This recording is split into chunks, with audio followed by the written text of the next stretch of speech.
Video Warfare Things kali ini kita akan membahas tentang Gustav dan Dora. Nah, sebenarnya siapa sih Gustav dan Dora? Apa nama orang atau mungkin nama senjata ya? Sudah siap semuanya? Siap Mas Kapten? Diambil dari nama direktur senior perusahaan Krupp, yaitu Gustav Krupp von Bohlen und Halbach. Gustav dan Dora merupakan senjata artileri terbesar dan terberat yang pernah diciptakan oleh Angkatan Darat Jerman, yang dalam hal ini mempercayakan proses produksinya dan desainnya kepada perusahaan Krupp. Tujuan pembuatan Gustav sendiri itu tidak lain untuk menghancurkan French Maginot Line, sebuah bunker dan benteng pertahanan Prancis yang sangat kuat pada masa itu.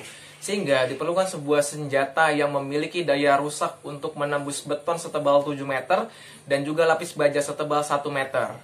Untuk memenuhi standar yang diajukan oleh Angkatan Darat Jerman, isinya perusahaan Krupp yaitu Dr. Erich Müller pun mengatakan diperlukan peluru seberat 7 ton dengan kaliber 80 cm dan panjang laras sepanjang 30 meter. Tentunya dengan perhitungan senjata dan desain seperti itu, bobot senjata yang dimaksud akan lebih dari 1000 ton.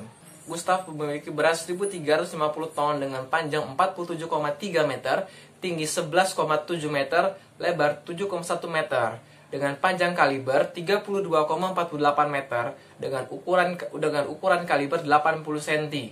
Dalam satu kali menembak dibutuhkan persiapan 30 sampai 45 menit.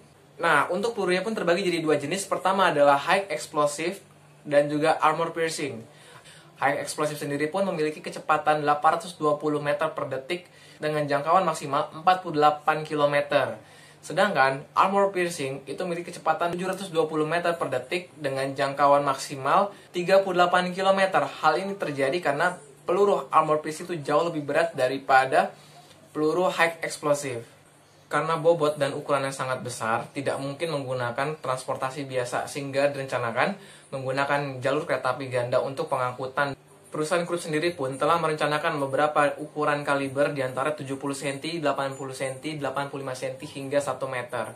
Namun belum ada tindak lanjut dari Angkatan Darat hingga kunjungan Hitler pada bulan Maret 1936. Namun Hitler sendiri pun tidak menyiratkan ingin menggunakan ukuran kaliber yang mana. Sehingga akhirnya pihak perusahaan pun merencanakan pengembangan ukuran 80 cm terlebih dahulu. Setelah itu, pada awal tahun 1937, desain tersebut selesai dan sudah disetujui, sehingga pihak perusahaan pun bisa mulai memproduksi senjata tersebut. Krupp telah membangun tas modelnya pada akhir tahun 1939 dan dibawa ke Hillersleben untuk pengujian tembakan. Di sana, daya penetrasi dari peluru yang ditembakkan mampu menembus beton setebal 7 meter dan juga lapis baja setebal 1 meter. Pengetesan ini pun dilakukan hingga pertengahan tahun 1940. Setelah itu, Alfred Krupp atau putra dari Gustav Krupp yang menjadi nama senjata tersebut mendatangi Hitler ke Rugenswald pada tahun 1941 untuk meminta persetujuan model yang akan diajukan. Alfred pun telah mempersiapkan peluru seberat 11 ton. Hitler yang sangat terkesima dengan peluru tersebut pun mengatakan peluru ini harus digunakan dengan seizin dan sepengetahuannya. Ya, bisa dibilang peluru 11 ton itu hampir mirip dengan senjata nuklir pada masa ini. Perintah penggunaan peluru seberat 11 ton tersebut tidak pernah diturunkan oleh Hitler, sehingga tidak dibuat pengembangan lebih lanjut. Dua buah senjata langsung diorder dan diuji coba kembali pada 10 September 1941. Pada bulan November 1941, laras tersebut dibawa ke Ruggenwald dan menjalani tes penembakan 8 kali menggunakan peluru penembus lapis baja.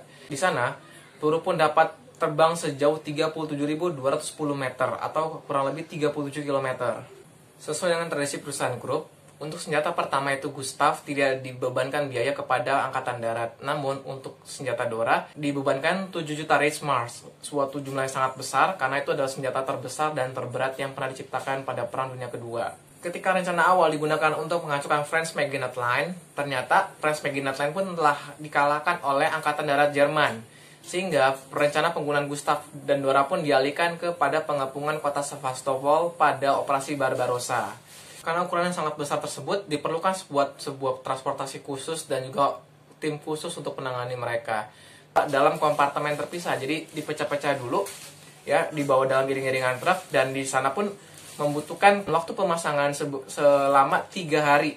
3 hari ya, kalau 18 jam per hari mereka bekerja, gitu. Jadi selama 3 hari mereka harus memasang, dan tentunya dalam memasang tersebut pun diperlukan lagi 2.500 orang untuk membangun dan mengukur rel, pokoknya itu ada tenaga kasarnya juga, ada teknisnya juga, bahkan tentara penjaganya. Kurang lebih sekitar 2 batalion Flak atau anti-aircraft gun-nya Jerman untuk mencegah serangan udara dari musuh. Bisa dibayangkan betapa ketatnya penjagaan dan juga Betapa rumitnya memasang Gustav bulan Maret 1942, Gustav pun diistirahatkan untuk menunggu pengerjaan rel menuju kota Sebastopol. Pada bulan Mei 1942, Gustav pun mulai dipasang, dan bulan Juni Gustav pun sudah siap menembakkan pelurunya. Kurun waktu bulan Juni hingga bulan Juli, Gustav telah menembakkan kurang dari 50 peluru.